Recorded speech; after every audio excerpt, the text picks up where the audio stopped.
Vote মানে শুধু ক্ষমতার পালাবদল নয়, ভোট মানে ব্যালটের মাধ্যমে শুধুমাত্র জনপ্রতিনিধি নির্বাচন নয়। ভোট হচ্ছে জনগণের যে আকাঙ্ক্ষা, রাষ্ট্রের কাছে, জনপ্রতিনিধির কাছে সে আকাঙ্ক্ষা পূরণের প্রথম ধাপ। দর্শক, চ্যানেল 24 এর নিয়মিত আয়োজন এন মোহাম্মদ ব্যালটে বাংলাদেশে আপনাদের সবাইকে স্বাগত জানাচ্ছি। আমি শফিকুল ইসলাম সবুজ।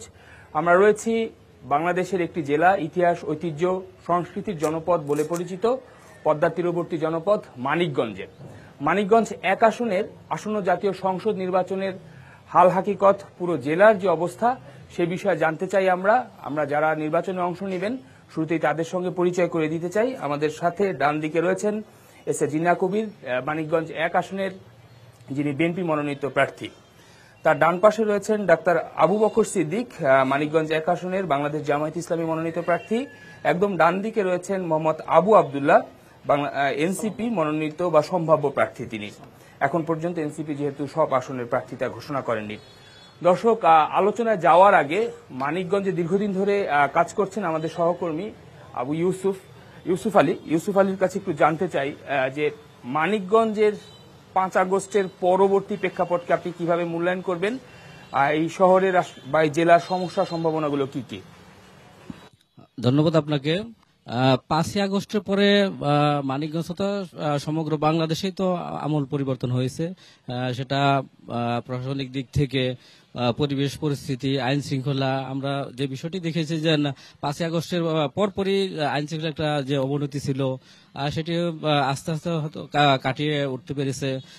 এখন মোটামুটি ঠিক আছে। তারপরে মানিকগঞ্জ প্রশাসনিক ক্ষেত্রে একটা পরিবর্তন, প্রশাসনিক কর্মকর্তা যারা ছিল তাদেরকে যেমন ডেলে সাজানো হয়েছে, নতুন কর্মকর্তাদের নিয়োগ করা হয়েছে, এরকম বিভিন্ন ক্ষেত্রে পরিবর্তন হয়েছে। মানে তৎকালীন সরকার পর্যায়ের যে কার্যক্রমগুলো রয়েছে তাই স্থবির অবস্থায় রয়েছে।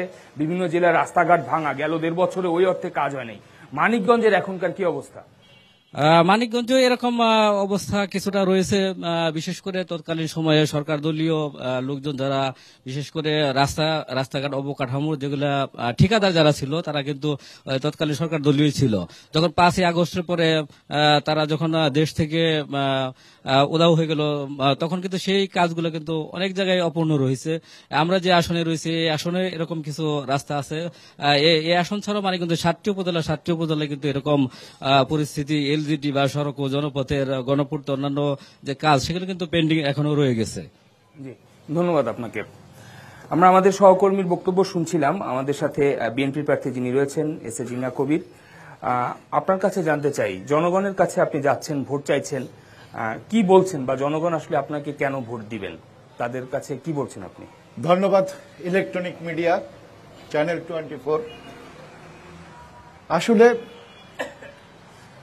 জনগণ এমন একজন নেতৃত্ব চায়, তাদের প্রতিনিধি চায় যাদেরকে ওই নির্বাচিত জনপ্রতিনিধি, যাদেরকে ওই এলাকার নিরীহ মানুষ, সাধারণ মানুষ সব সময় কাছে পাবে, এমন একজন নেতাকেই তারা নির্বাচিত করতে চায়।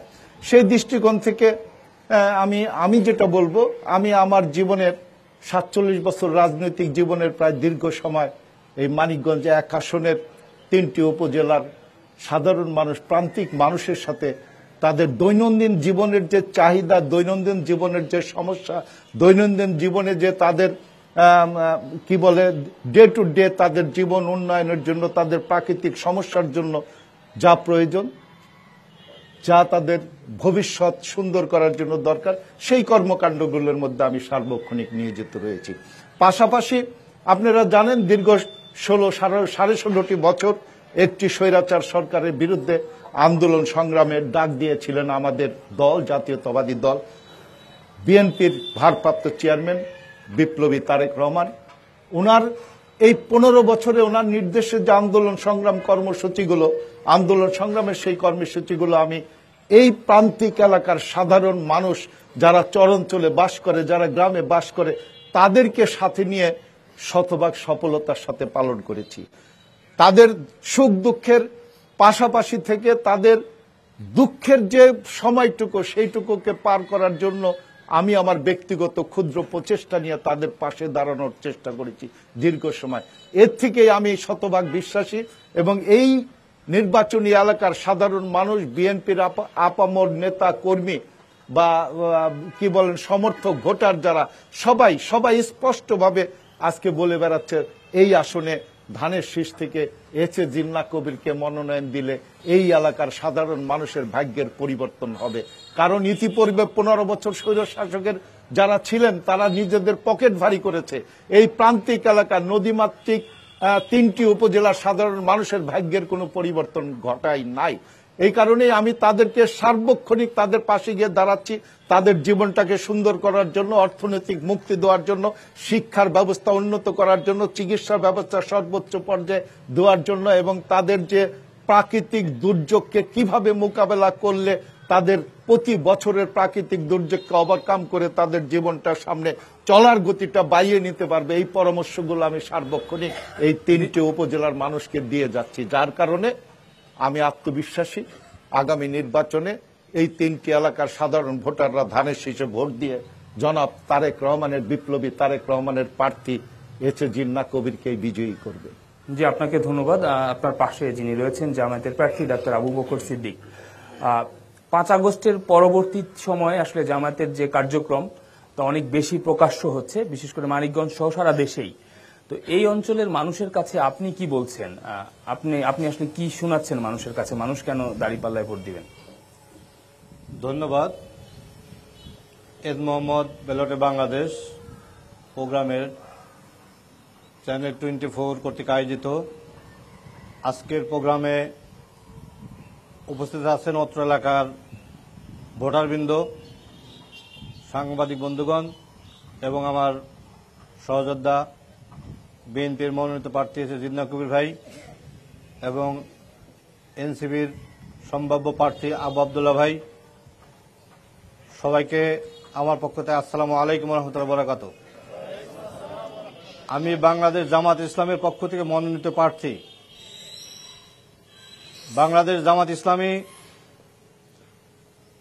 1941 সালে প্রতিষ্ঠিত হওয়ার পর থেকে বিভিন্ন আন্দোলনে শরিক ছিল। তারই অংশ হিসাবে গত 2024 সালে ফ্যাসিস্ট বিরোধী আন্দোলন গড়ে ওঠে। বাংলাদেশ জামাত ইসলামের প্রত্যক্ষ ভূমিকা ছিল। আমি ডাক্তার হিসেবে ন্যাশনাল ডক্টরস ফোরামের আমি একজন সদস্য।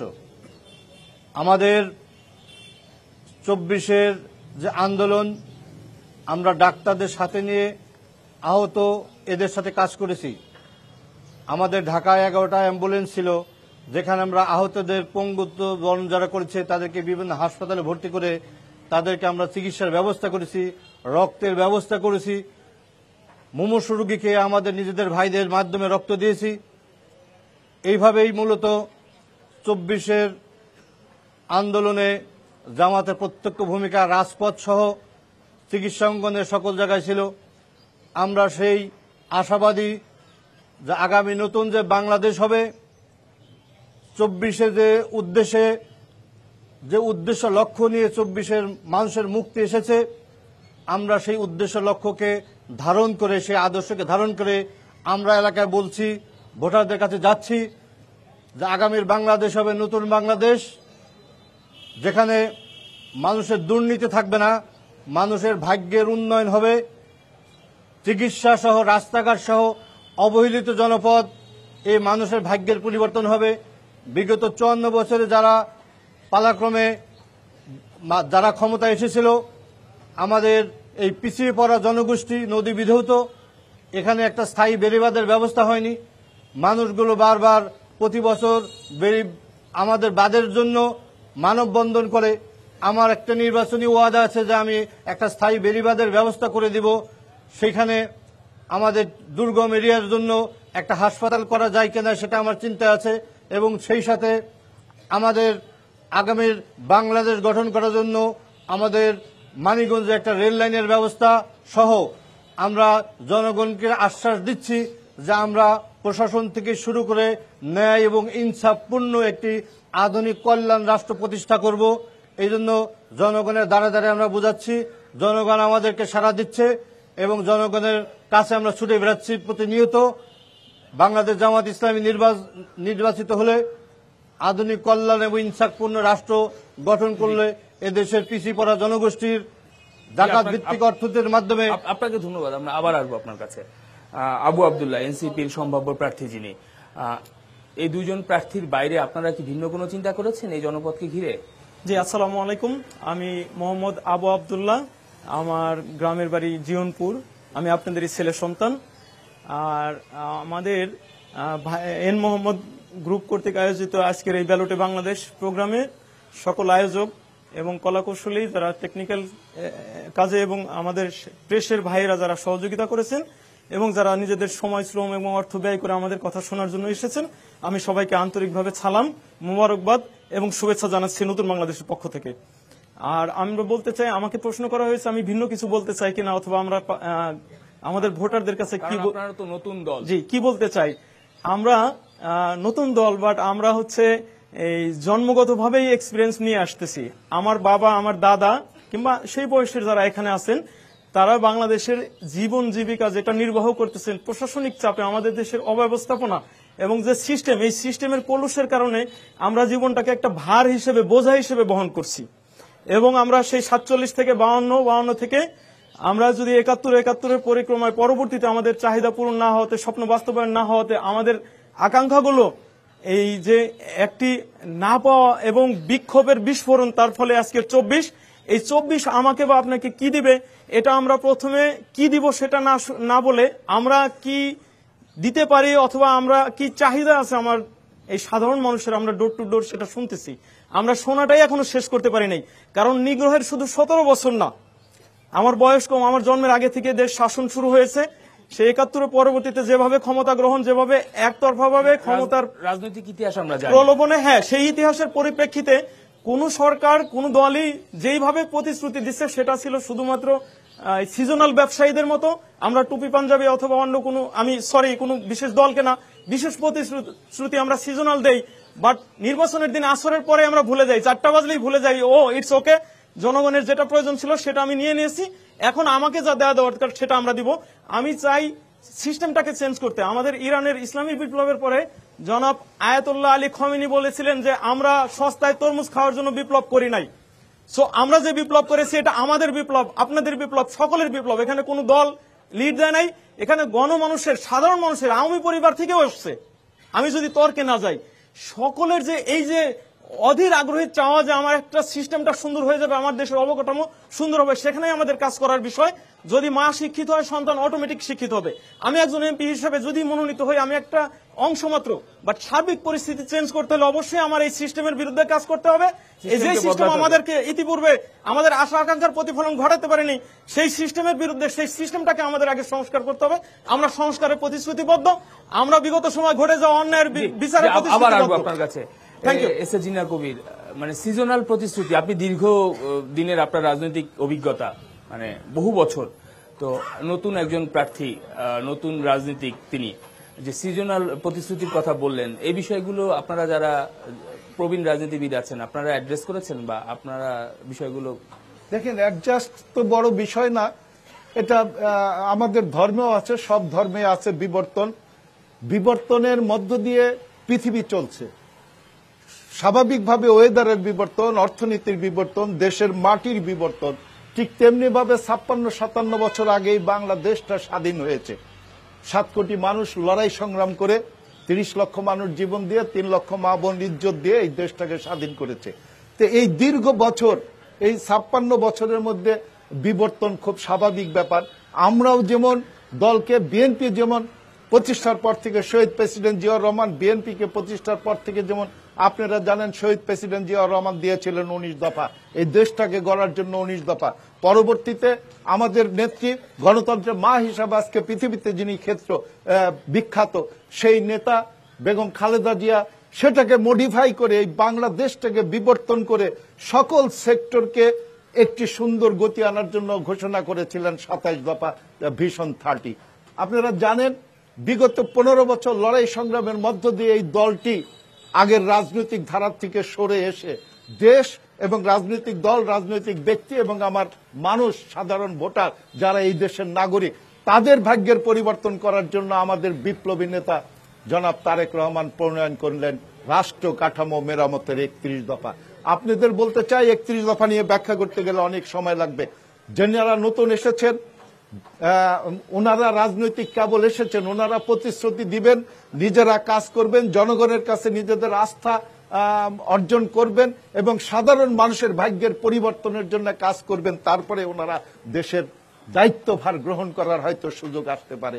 আমার ডান পাশে রয়েছেন জামাত ইসলামের আরেকজন প্রার্থী, ওনাদেরও সংগঠন, পুরানো সংগঠন, কিন্তু যেটা আমি বলবো যে সাধারণ মানুষ এবং এই দেশের, আপনারা জানেন কিনা জানি না, 85 থেকে 90% মানুষ কৃষিকাজের সাথে এখনো সম্পৃক্ত। কাজে আমার দেশটা যদি, এই দেশের কৃষকদের ভাগ্যের পরিবর্তন যদি না হয়, তাহলে এই দেশের ভাগ্যের কিভাবে পরিবর্তন হবে? কাজে আমার নেতা ঘোষণা করেছেন যতদিন পর্যন্ত এই বাংলাদেশের কৃষকদের ভাগ্যের পরিবর্তন না ঘটবে, ততদিন এই বাংলাদেশের মানুষের বা দেশের ভাগ্যের পরিবর্তন ঘটবে না। কাজে এবার আমরা আগামী নির্বাচনে আমাদের প্রথম লক্ষ্যই এই দেশের জনগণ যদি বিএনপিকে ভোট দিয়ে ক্ষমতায় আনে, তাহলে আমরা আমাদের 31 দফায় আমাদের নেতা তারেক রহমান স্পষ্টভাবে বলেছেন, এই বাংলাদেশের 85% কৃষকের ভাগ্যের পরিবর্তনের জন্য যা যা দরকার, ফ্যামিলি কার্ড, কৃষি কার্ড, সবকিছু দিয়ে কৃষকদের ভাগ্যের পরিবর্তন ঘটাবেন এবং কৃষকদের ভাগ্যের পরিবর্তন ঘটালে আমাদের এই দেশের সাধারণ মানুষ এবং দেশের ভাগ্যের পরিবর্তন ঘটবে। এর সাথে আরো অনেক কিছু রয়েছে, দুর্নীতি মুক্ত, মাদক মুক্ত। আপনার কাছে আমি আবার আসবো।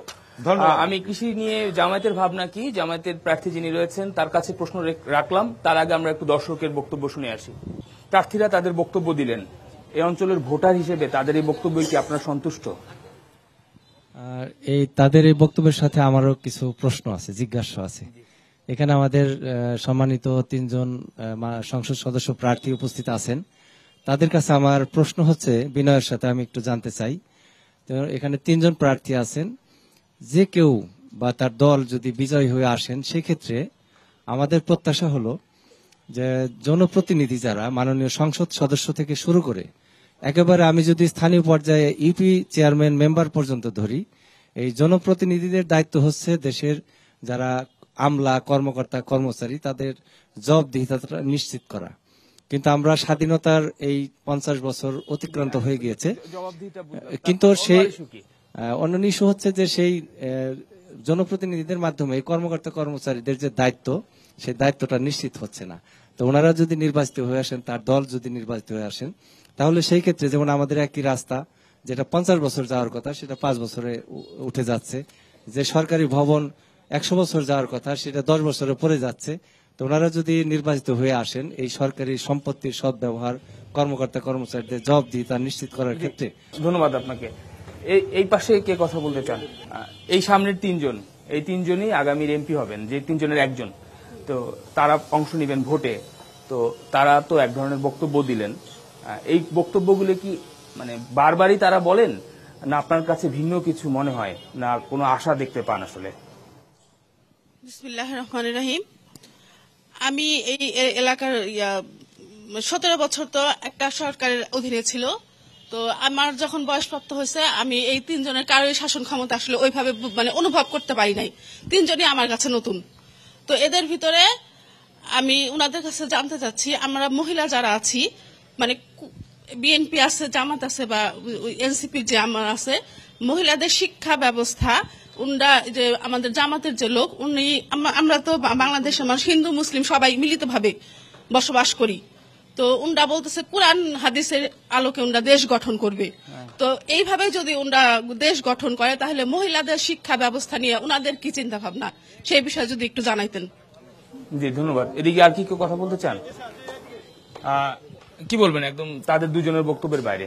আমার দাঁড়িপাল্লা প্রার্থী জামাতে ইসলামের, তার কাছে আমার একটা প্রশ্ন, সেটা হলো বিগত 17 বছরে যারা আমরা জেল খাটছি, এই জেল খাটার ইয়েতে কাগজ কলমে প্রুফ আছে, এখানে সাক্ষী তারা, সেই সাক্ষীদেরও তারা জামাতের ইয়েতে আশ্রয় দিচ্ছে। আমরা কি করব? আমরা বারেংবার জেল খাটছি। জি ধন্যবাদ আপনাকে। আমি এই প্রশ্নের উত্তর চাইবো যারা মঞ্চে রয়েছেন তাদের কাছে। জামায়াতের প্রার্থীর কাছে প্রশ্ন ছিল কৃষি সেক্টর নিয়ে জামায়াতের ভাবনা কি, আর একজন দর্শক তিনি প্রশ্ন করেছেন যে হামলা মামলার বিষয়ে, সাক্ষীর বিষয়ে জামায়াতের অবস্থান কি ছিল এবং এখন আসলে জামায়াত কি করছে, একটু দয়া করে বলবেন, দর্শকের উত্তর দিবেন। আমরা প্রথমে যেটা বলতে চাই, সেটা বাংলাদেশ কৃষি প্রধান দেশ। এখানে 85% মানুষ কৃষিজীব নির্ভরশীল। কৃষকদের উন্নয়ন ছাড়া বাংলাদেশের উন্নয়ন করা সম্ভব না। এজন্য আমরা মনে করি কৃষকরাই এখন সার পাচ্ছে না, বীজ পাচ্ছে না। আমাদের সরকার প্রতিষ্ঠিত হলে আমরা ন্যায্য মূল্যে সার এবং বীজ কৃষকের বাসায় পৌঁছানো দেওয়ার ব্যবস্থা করবো ইনশাল্লাহ। আমরা কৃষকদের উন্নয়ন করার জন্য তারা সার এবং বীজের জন্য লাইন দিবে না, তাদের বাড়িতে ন্যায্যভাবে পৌঁছে যাবে। আমরা মনে করি আমরা যদি দুর্নীতি বন্ধ করতে পারি, ডিলারদের বাসায় যদি সার এবং বীজ আটকে না রাখে, এটা যদি জবাবদিহিমূলক একটা প্রতিষ্ঠান করতে পারি, তাহলে এটা সম্ভব সরকারের পক্ষ থেকে কৃষকদের কাছে। মোহাম্মদ ওয়াটার ট্যাঙ্ক, যা পানিকে রাখে শতভাগ বিশুদ্ধ। এর মোহাম্মদ ওয়াটার ট্যাঙ্ক, বিশুদ্ধ পানির ব্যাগ পৌঁছে দেওয়া। আমরা বিজ্ঞান ভিত্তিক, আপনারা জানেন চীন সহ বিভিন্ন দেশে এখন সেই বলদ দিয়ে, হাল দিয়ে আর চাষাবাদ হয় না। আমরা চেষ্টা করব তাদেরকে জীবনমান উন্নয়ন করার জন্য, তাদের জন্য আধুনিক পদ্ধতিতে চাষাবাদের ব্যবস্থা করে দেওয়া। শুধু তাই নয়, আমার একটা নির্বাচনী এজেন্ডা আছে। আমার অত্র এলাকা কৃষি প্রধান, দুর্গম এরিয়া থেকে মানুষ শস্য ঢাকায় বিক্রি করতে পারে না। এখানে এক জায়গায় যেমন একটা শস্য যে জায়গায় বিক্রি হচ্ছে অল্প টাকায়, ঢাকায় সেটা উচ্চ মূল্যে। আমরা একটা কৃষি বিপণন ব্যবস্থা করব, যেখান থেকে কৃষকরা এখানে বাজারে জমা করবে এবং আরো দুটি কোশ্চেন ছিল, একটু দেন আমাদের হাতে সময়। উচ্চ মূল্যে সেখানে ঢাকার বুকে ওই দামে তারা বিক্রি করতে পারবে। আর একজন ভাই প্রশ্ন করেছিলেন, আমাদের আপাল শিক্ষা ব্যবস্থার কথা বলেছিলেন। না, নারীদের শিক্ষার ব্যবস্থা করেছিলেন। আপনারা জানেন ইসলাম নারী শিক্ষায় বাধা না। আমাদের হযরত আয়েশা রাদিয়াল্লাহু তাআলা আনহা নবীর স্ত্রী হওয়া সত্ত্বেও তিনি ছিলেন আমাদের শিক্ষিকা। তিনি মানে সবচেয়ে বেশি হাদিস বর্ণনা করেছেন উনি। এজন্য আমরা আমাদের বোনদের জন্য উচ্চ শিক্ষার ব্যবস্থা করব এবং আলাদা কর্মসংস্থানের ব্যবস্থা করব। সেই সাথে আমাদের বোনরা যাতে করে আমাদের নির্বিঘ্নে চাকরি করতে পারে, পেশাগত জায়গায় আমরা ইফতিজিং সহ সকল কিছু বন্ধ করার ব্যবস্থা করব। এবং আমাদের আমির জামাত বলেছেন যে নারীরা যেহেতু গৃহে কাজ করে, তাদের কর্মঘণ্টা হবে 5 ঘন্টা। আমাদের পক্ষ থেকে আমরা ক্ষমতা আসলে নারীদেরকে আর 5 ঘন্টা চাকরি করলে 8 ঘন্টা সমান বেতন দেওয়ার আমরা ব্যবস্থা করব। আর একজন ভাই বলেছেন আমাদের মামলা মোকদ্দমার কথা। মূল বিষয় হলো আমাদের দলের পক্ষ থেকে যারা বিগত দিনে ভাইয়ের প্রশ্নটা আমার কাছে একটু ক্লিয়ার না, যেটা হলো আপনি কি প্রশ্ন করেছেন যারা জুলাই যোদ্ধা তাদের কথা নাকি যারা আন্দোলন করে মামলা হয়েছিল তাদের ব্যাপারে? না, তিনি বলেছেন যারা জেলে ছিলেন বিএনপি নেতাকর্মীরা, তাদের বিপক্ষে যে সাক্ষী ছিল, এই সাক্ষীরা ছিলেন জামায়াতের সমর্থক বা জামায়াতের সাথে রাজনীতির সাথে জড়িত, তাই তো? আপনি তো এই কথাই বলেছেন। মানে এখন তারা আওয়ামী লীগের সাথে ছিল, এখন তারা জামায়াতের সুন্দর প্রশ্ন। তবে আমাদের পক্ষ থেকে আমরা মনে করি যারা ফ্যাসিস্ট ছিল, যারা চিহ্নিত, যারা গ্রুপে ছিল, কমিটিতে ছিল, আমাদের পক্ষ থেকে আমরা বলেছি এই জাতীয় লোকদেরকে আমাদের দলে আমরা ঠাঁই দিব না। কারণ বাংলাদেশের টোটাল জনগণকে তো আপনি বিচ্ছিন্ন করতে পারবেন না। আমাদের দেশে অনেক ভোটার ছিল যারা আওয়ামী লীগ করতো, যারা বলতো যে 30% ভোটার, তারা তো সাধারণ ভোটার। সুতরাং তাদেরকে এখানেও থাকতে পারে তারা, কিন্তু যারা চিহ্নিত লোক, আমরা যদি মনে করি 3 জন ক্যান্ডিডেট যে এদেরকে আমরা অন্তত ঠাঁই দিব না, কারণ আমাদের চেতনা 24-এর চেতনাই ছিল এই ফ্যাসিস্টদের বিরুদ্ধে আমাদের বিজয় লাভ করা। সুতরাং তাদেরকে যদি আমরা পুনর্বাসন করি তাহলে তো আমার চেতনা তো ঠিক থাকলো না। এজন্য আমাদের দলের পক্ষ থেকে ইনশাল্লাহ এই ক্ষেত্রে আপনারা সহযোগিতা পাবেন। আর আপনাদের স্পেসিফিক কোনো যদি নির্দিষ্ট কিছু বলতে পারেন, প্রমাণ দিতে পারেন, সেক্ষেত্রে আমরা ব্যবস্থা নেব ইনশাল্লাহ। জামায়াতের প্রার্থীর বক্তব্যের বিষয়ে আচ্ছা, জামায়াতের প্রার্থী এস এ জিন্নাহ কবিরের সর্বশেষ যে বক্তব্য, যে জনগণের মাঝে একটা বিরাট অংশ এখন আওয়ামী লীগের সমর্থক রয়েছেন। ধন্যবাদ। এই প্রশ্নের আগে একজন দর্শক প্রশ্ন করেছেন, আমি সেই প্রশ্নের কিছুটা উত্তর দিতে চাই। জি, আমি সময় বেশি নিচ্ছি না, আমার বলার গতিটা বাড়াই দিচ্ছি যাতে অল্প সময় আমি বেশি বলতে পারি। আমার এক ভাই প্রথম বলেছেন জবাবদিহিতা। হ্যাঁ, এই বাংলাদেশ সৃষ্টির পর থেকে কোন সরকারি হয়তো জবাবদিহিতা রক্ষা করেন নাই। নির্বাচনের আগে বলেন জনগণের কাছে দায়বদ্ধ থাকবে, জবাবদিহিতা থাকবে সরকারি কর্মকর্তা, নির্বাচিত কর্মকর্তা, চেয়ারম্যান, মেম্বার, এমপিদের, কিন্তু নির্বাচনের পরে হয়তো সেই দায়বদ্ধতা থাকে না। দেখেন আমাদের নেতা বিপ্লবী তারেক রহমান কত দূর সুদূর প্রসারী চিন্তা করেন। আমার কাছে এই মুহূর্তে নাই, হয়তো আমার গাড়িতে ছিল, আমি বুঝতে পারি নাই। রাষ্ট্র কাঠামো মেরামতের আমাদের যে 31 দফা, ওনার যে 31 দফা, সেটাকে আমরা নির্বাচনী ইশতেহার হিসাবে ধরে নিয়ে ভোটারদের দ্বারে দ্বারে আমরা ঘুরে বেড়াচ্ছি। সেখানে স্পষ্টভাবে বলা আছে, উনি দলিল দিয়ে দিয়েছেন নাগরিকদেরকে, ভোটারদেরকে, সাধারণ মানুষের কাছে যে 31 দফার ভিত্তিতে বিএনপি দেশ চালাবে। ওখানের একটি দফায় লেখা আছে, আগামীতে বিএনপি ক্ষমতায় আসলে জনগণ ধানের শীষে ভোট দিয়ে বিএনপিকে ক্ষমতায় আসলে প্রত্যেকটি নির্বাচিত মেম্বার, চেয়ারম্যান, এমপি, মন্ত্রী সকলেই এই দেশের ভোটার এবং জনগণের কাছে দায়বদ্ধ থাকবে। স্পষ্টভাবে দলিল দেওয়া আছে। আমি যদি নির্বাচিত হই, এবার আমি বলতে চাই, আমার দল বিএনপি যদি নির্বাচিত হয় আর আমি যদি নির্বাচিত হই, প্রথমেই আমি যে কাজটি করব, এই 3টি উপজেলার নদী ভাঙাকে স্থায়ীভাবে বাদ দিয়ে নদী ভাঙা বন্ধ করে যে বিশাল চরাঞ্চল, এই চরাঞ্চলগুলোকে আমি একটি আন্তর্জাতিক বাণিজ্য কেন্দ্র গঠন করার ঘোষণা দিয়েছি। যে বাণিজ্য কেন্দ্র গঠিত হলে শুধু এই 3টি উপজেলা নয়, আমার বিশ্বাস যদি আমি আন্তর্জাতিক বাণিজ্য কেন্দ্র গড়ে তুলতে পারি, অনাবধি বিশাল চর এলাকা, নৌপথ তৈরি করে, সড়কপথ তৈরি করে, আকাশপথ তৈরি করে যদি করতে পারি, তাহলে আমার বিশ্বাস এই আন্তর্জাতিক বাণিজ্য কেন্দ্রে বাংলাদেশ তথা মানিকগঞ্জের অর্থনৈতিক চিত্রকে ঘুরিয়ে দিবে। এই মানিকগঞ্জ জেলার প্রত্যেকটি নাগরিক তার শিক্ষার সুব্যবস্থা পাবে, চিকিৎসার সুব্যবস্থা পাবে, কর্মসংস্থানের ব্যবস্থা পাবে এবং বিশেষ করে এই 3টি উপজেলার মেহনতি মানুষরা আবার নতুন করে নিঃশ্বাস নেওয়ার সুযোগ পাবে, তাদের পরিবারকে, তাদের সন্তানকে সুশিক্ষিত করে কর্মসংস্থান এবং এই জেলাকে আরো ধীরে ধীরে উন্নতির দিকে নিয়ে যেতে পারবে।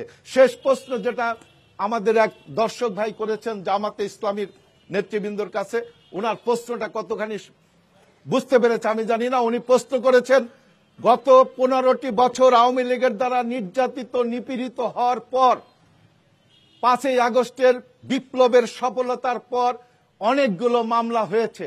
যে মামলার আসামি তথানীত পতিত স্বৈরাচার সরকারের নেতৃবৃন্দ যারা 15টি বছর এই বাংলাদেশের মুক্তিকামী মানুষের কণ্ঠ রোধ করেছে, জমি দখল করেছে, চাঁদাবাজি করেছে, অস্ত্রবাজি করেছে, অর্থাৎ যারাই কথা বলতে গেছে, যারাই মুক্ত মন নিয়ে আলোচনা করতে চেয়েছে, তাদেরই কণ্ঠ রোধ করেছে, কোনো কথা বলা যায় নাই। আমার অনেক মায়ের বুক খালি হয়েছে।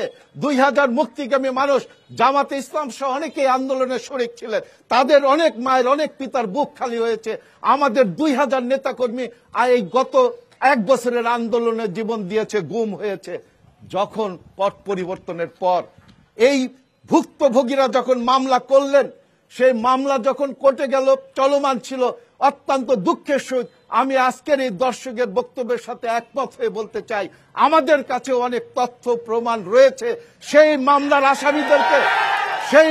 আসামিদেরকে আজকে দেখা যাচ্ছে জামাতে ইসলামের নির্বাচনী প্রচারণায়, সেই মামলার আসামিদেরকে আজকে আমরা দেখতে পাচ্ছি জামাতে ইসলামের বড় বড় সমাবেশে অংশগ্রহণ করতে। আজকে আমরা তাদেরকে দেখতে পাচ্ছি জামাতে ইসলামের প্রার্থীর পাশে তাকে দাঁড়িয়ে থেকে বড় বড় কথা বলতেন। আমি শুধু এই আসনের প্রার্থীর কথা বলছি না, সারা বাংলাদেশে আজকে জামাতের যে প্রার্থী রয়েছে তাদের প্রত্যেক প্রার্থীর সাথে ওই এলাকার চিহ্নিত কুখ্যাত আওয়ামী লীগের সন্ত্রাসীরা তাদেরকে সহযোগিতা করে। এটা আমাদের কথা না, এটা জনগণের কথা, এটা আমাদের কথা না, এটা এই বাংলাদেশের ভুক্তভোগী 15 বছর স্টিম রোলারে যারা নির্যাতিত তাদের কথা, তাদের এটা প্রতিবাদ। জনগণ এটা প্রতিবাদ করতেছেন, ওনারা বলেছেন এটাকে ওনারা সমাধান করবে। আর যদি ওনারা সমাধান না করে, এদেশের সাধারণ মানুষ এই অন্যায় অত্যাচারের বিরুদ্ধে আশা করি আগামী অল্প কিছু দিনের মধ্যেই রুখে দাঁড়াবে। তাহলে আমাদের জনগণের মাঝে একটা অংশ তো আওয়ামী লীগ করেন, তো আওয়ামী লীগের সব অংশই তো হত্যাযজ্ঞের সাথে বা অপকর্মের সাথে জড়িত না। তাদেরকে কি বিএনপি, জামায়াত, এনসিপি তারা মানে তাদের অংশটা আসলে কোথায় যাবে? দেখেন, আমি কিন্তু স্পষ্টভাবে বলেছি, আপনার এই প্রশ্নটা হয়তো সময়ের কালক্ষেপণ হবে। আমি স্পষ্টভাবে বলেছি, গত 15 বছর দুঃশাসনে যারা হত্যা করেছে, যারা নির্যাতন করেছে, যারা বাড়ি দখল করেছে, যারা চাঁদাবাজি করেছে, যারা মানুষের জমি দখল করেছে, তাদের কথা বলেছি।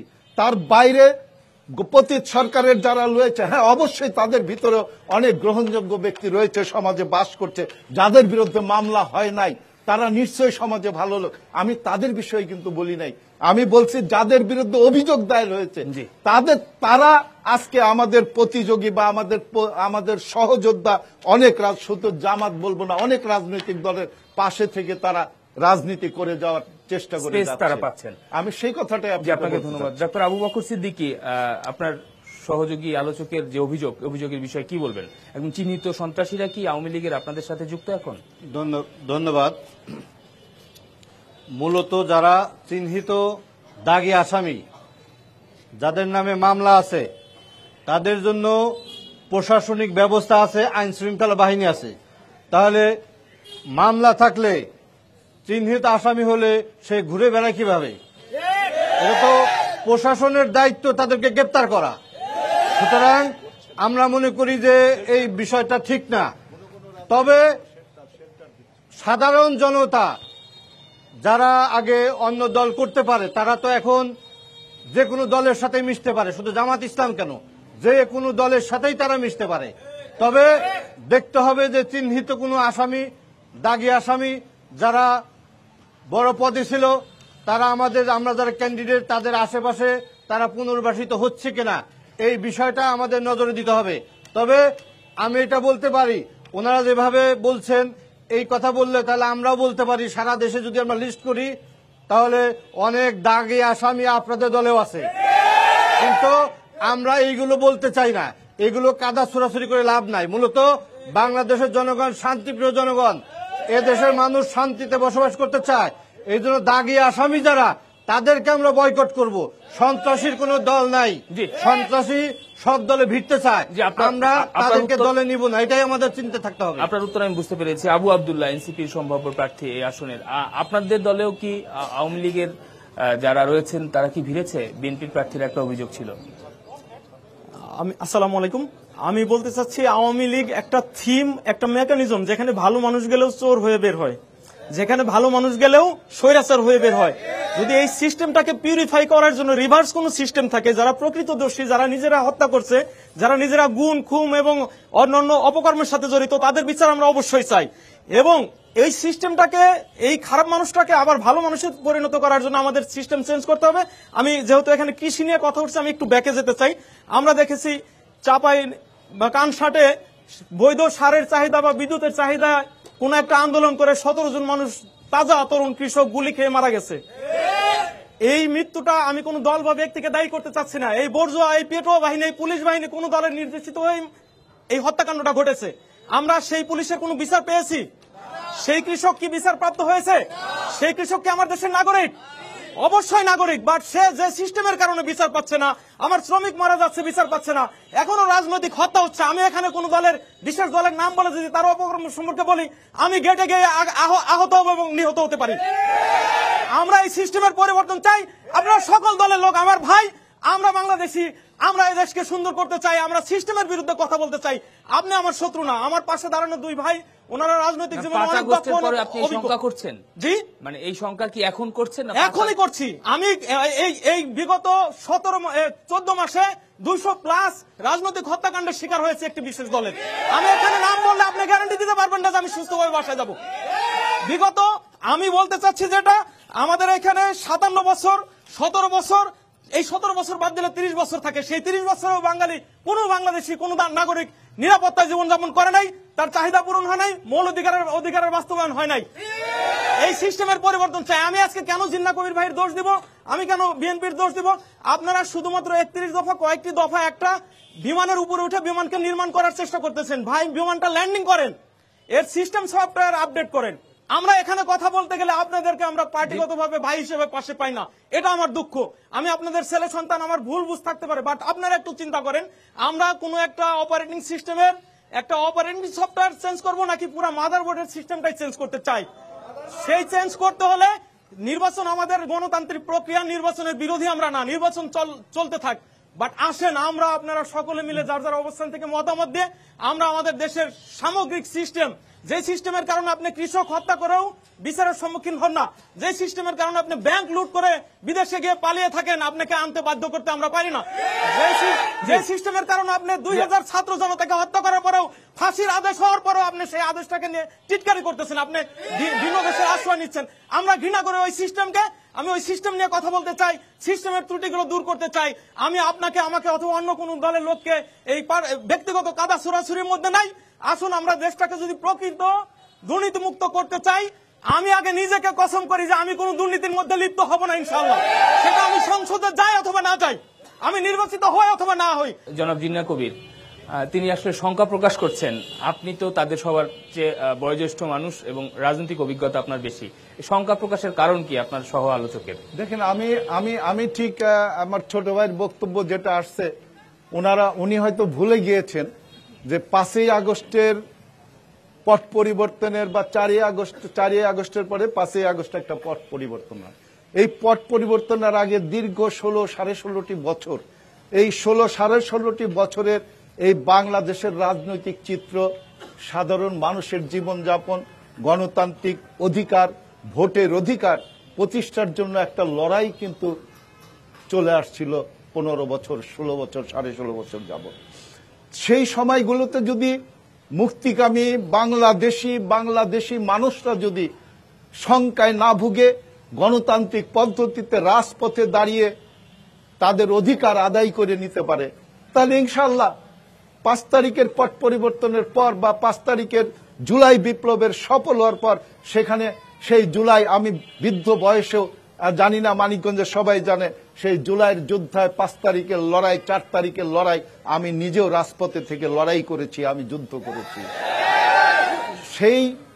তখন কিন্তু একটা শঙ্কা ছিল, পুলিশ গুলি করবে, যুবলীগ গুলি করবে, ছাত্রলীগ গুলি করবে, রাস্তায় দাঁড়িয়ে তারা আমাদের বিরুদ্ধে গুলি চালাচ্ছে, আমরা গুলি খাচ্ছি, পুলিশের গুলি শেষ হয়ে গিয়েছে, রাইফেল উঁচা করে তারা আত্মসমর্পণ করেছে, যুবলীগ ছাত্রলীগের বাহিনী এসেছে আমাদের বিরুদ্ধে গুলি করেছে, গুলি শেষ হয়ে যাওয়ার পরে তারা দৌড়ে পালিয়েছে। এই যে সংখ্যা, সেই সংখ্যার ভিতর দিয়ে আমরা যখন একটি বিজয় অর্জন করেছি, ইনশাআল্লাহ ওনার এই সংখ্যা কোনো সংখ্যা নয়। এখনো আমরা আবার যদি লড়াই করতে হয়, আবার যদি গণতন্ত্রের জন্য যুদ্ধ করতে হয়, ইনশাআল্লাহ আবার সম্মিলিত ভাবে আমরা এই বাংলাদেশটাকে গড়ার জন্য আবার সুন্দর করে আমরা বাংলাদেশ গড়ার, আমি আপনাদের উত্তর শুনবো, তার আগে ধন্যবাদ। বক্তব্য শুনে আসি, একটু দয়া করে সামনে আসুন। খুবই অল্প কথা শেষ করবেন আসলে আপনার প্রার্থীদের কাছে। আসসালামু আলাইকুম। আমাদের এখানে যে 3 জন প্রার্থী আছেন, এরা সবাই ভাই ভাই এবং ফ্যাসিবাদ বিরোধী লড়াইয়ে এদের সবার ভূমিকা অনস্বীকার্য। ঠিক এই মুহূর্তে আমরা কাদা ছোড়াছুরি না করে আমরা যদি আমাদের আগামীর বাংলাদেশকে গঠন করি, তাহলে আমি একজন শিবালয়বাসী হিসেবে, এই আসনের একজন বাসিন্দা হিসেবে আমি একটা প্রশ্ন করতে চাই, সেটা হচ্ছে আমাদের জিন্নাহ কবির কাকার কাছে। তো ওনার কাছে আমার প্রশ্নটা হচ্ছে যে, আমরা যখন আরিচা জাফরগঞ্জ থেকে যখন পারুলিয়া চরের দিকে যাই, তখন দেখি যে পতিত ফ্যাসিস্টের যেই বালু সাম্রাজ্য, যে বালুখরের যে বালু সাম্রাজ্য, সেটা এখন কাদের দখলে? আমার যদি ফসলি জমি নষ্ট হয়ে যায়, আমি কিভাবে চাষাবাদ করব? কিভাবে আমাদের দেশ উন্নতির স্বর্ণ শিখরে আহরণ করবে? আমি এই প্রশ্নটা করতে চাই, এবং উনি এমপি হলে এই বালুখরদের বিরুদ্ধে কি ব্যবস্থা নেবে, আমি আর জবাব চাচ্ছি। ধন্যবাদ আপনাকে। আমি আরো নতুন 2 জন দর্শক আমাদের সাথে রয়েছেন যারা এবার প্রথম ভোটে অংশ নেবেন, একদম নতুন ভোটার। আমি আমার সামনে 3 জন আমাদের আগামীতে এমপি প্রার্থী, তাদের কাছে আমার একটি প্রশ্ন, যে দৈনিক প্রথম আলোর জরিপে বর্তমান শিক্ষিত বেকার আছে বাংলাদেশে হচ্ছে 22,50,000। হ্যাঁ, তথা প্রাথমিক শিক্ষা শেষ করে একজন যখন শেষ করে তার শিক্ষা বেকারত্ব হচ্ছে 1%, মাধ্যমিক করার পর বেকার 2%, এবং সময় কম আমাদের। আমি বলতে চাচ্ছি যে এই শিক্ষিত বেকারত্ব নিরসনে আপনারা এবং আপনাদের দল কি পদক্ষেপ নেবে, যার ফলে আমরা তরুণ প্রজন্ম আপনাদেরকে ভোট দিব? ধন্যবাদ আপনাকে। আপনি কি বলতে চান? আসসালামু আলাইকুম। আমার 3 জনের কাছে একটাই প্রশ্ন। আমরা দেখি যে নির্বাচনের আগে যে 3 জন প্রার্থী আছেন, এবং আমরা বিগত দিনগুলোতে দেখে এসেছি নির্বাচনের আগে প্রার্থীরা ঘরে ঘরে পৌঁছে এবং ভোট চায়। আসলে নির্বাচনের পরে এই তাদেরকে পাওয়া যাবে কিনা তাদেরকে পাশে? পাওয়া যাবে কিনা এবং তাদের পাওয়ার কোনো ওয়ে থাকবে কিনা সরাসরি যোগাযোগ করার জন্য জনগণের জন্য। জি, ধন্যবাদ আপনাকে। নিশ্চয়ই দর্শকদের প্রশ্ন বুঝতে পেরেছেন। আমি জিন্না কবিরের কাছে ফার্স্টে যেতে চাই, বালু মহল আর দুজন তরুণ ভোটারের প্রশ্ন। ধন্যবাদ আপনাকে। আমাদের হাতে সময় কম, আপনি আমি 20 সেকেন্ডে প্রথমে শেষ করবেন। ধন্যবাদ জানাই। ইনশাআল্লাহ আমি কথা দিচ্ছি, আমি যদি সংসদ সদস্য নির্বাচিত হই, এই মানিকগঞ্জে অবৈধ কোনো বালু মহল থাকবে না। পাশাপাশি 10 সেকেন্ডের মধ্যে শেষ করুন। পাশাপাশি তরুণ ভোটারদের প্রতি আমরা বলতে চাই যে আমরা শিক্ষার ব্যবস্থা সুদৃঢ় করার জন্য আমাদের 31 দফার মধ্যে সুস্পষ্টভাবে রয়েছে, শিক্ষিত বেকাররা যখন চাকরির জন্য পড়াশোনা শেষ করে আসবে তখন আমরা বলেছি বিএনপি সরকার আসলে তাদেরকে চাকরি না দেওয়া পর্যন্ত বেকার ভাতা দেওয়া হবে। এটাই আমাদের। আপনাকে ধন্যবাদ। আমি জামায়াতের প্রার্থীর কাছে ডাক্তার আবু বকর সিদ্দিক, খুব অল্প কথায় শেষ করবেন দর্শকের এই প্রশ্নের বিষয়ে। জনগণ আমাদের পাবে কিনা, আমি বলছি যে জনগণ আমাদেরকে পাবে। আমার কাছে ওপেন, আমার কোনো পিএস লাগবে না, আমার কোনো পিএস নাই, সরাসরি আমার মোবাইলে ফোন দিলে আমাকে পাবে 24 ঘন্টা, ইনশাল্লাহ সমস্যা হবে না। ধন্যবাদ। তরুণদের প্রতি যে কথা সেটা হলো আমাদের আমির জামাত বলেছেন তরুণরা পাস করার সাথে সাথে এক হাতে সার্টিফিকেট আর এক হাতে চাকরি। আমরা শিল্পায়ন করব, শিল্পের মাধ্যমে তো বেকার তরুণদের কর্মসংস্থান ব্যবস্থা করব। তরুণদের এই জন্য আমাদের স্লোগান হলো আগামী বাংলাদেশ হবে তরুণদের বাংলাদেশ, আগামীর বাংলাদেশ হবে এই যুবকদের বাংলাদেশ। যে উদ্দেশ্যে যুবকরা দেশকে স্বাধীন করেছে সেই উদ্দেশ্য আমরা সফল করি ইনশাআল্লাহ। আবু আব্দুল্লাহ, আপনি 10 সেকেন্ডের মধ্যে শেষ করবেন। এই তরুণ ভাইদের বেকারত্ব সমস্যা সমাধান করতে গেলে বিদেশি বিনিয়োগ আসতে হবে। বাট আমরা যে 300 জন এমপি এবং মন্ত্রী বিগত সময়ে 57 বছর পেয়েছি, তারা কোনো বিনিয়োগ দেশে আসতে গেলে সেখানে গিয়ে চাঁদা চাই বিধা আমার দেশে কর্মসংস্থান সৃষ্টি হয় না। সব তরুণদের চাকরি দেওয়ার জন্য আমার কিচ্ছু করতে হবে না, শুধু হাত উঁচু করে আমরা সংসদ সদস্যরা যদি বলি যে আমি দুর্নীতি করবো না, আমি বিনিয়োগ বান্ধব পরিবেশ সৃষ্টি করব এবং আমি কোনো প্রকারের চাঁদা চাইবো না, তাহলে দেশে কর্মসংস্থান সৃষ্টি হবে। আর ওই বালুর ব্যাপারে আমি মোহাম্মদ আবু আব্দুল্লাহ রেকর্ড আছে, মৌলানা তাজুল ইসলামের সাথে মিলে আপনাদের এখানে ডিসি সাহেব মাত্র 8টি বালু মহর ইজারা দিছে, ওখানে 18টা জায়গায় বালু কাটতেছিল, সেগুলো আমরা বন্ধ করেছি। আমি এই দুই ভাইকে আমার অন্তঃস্থল থেকে ধন্যবাদ আজকের এই সুন্দর আয়োজনের জন্য, আপনাদেরকে ধন্যবাদ। কিন্তু আমার একটা দাবি হচ্ছে আমরা যেন অতিথি না হয়ে যাই, আমরা যেন একটি দলে এখনই দেখা যাচ্ছে যে নমিনেশন না পেলেই তার চেহারা দেখা যায় না। আর আপনি কিভাবে শিওর হলেন যে আপনি নির্বাচিত না হলে আসবেন? বাট আমি আবু আব্দুল্লাহ যেহেতু আপনাদের সন্তান হিসেবে পরিচয় দিচ্ছি, আমি আসবো ইনশাল্লাহ। দর্শক, এই ছিল আজকের এন মোহাম্মদ ব্যালটে বাংলাদেশে মানিকগঞ্জ থেকে। আগামীতে দেখা হবে অন্য কোনো জেলা থেকে। আমাদের সাথে থাকার জন্য ধন্যবাদ সবাইকে।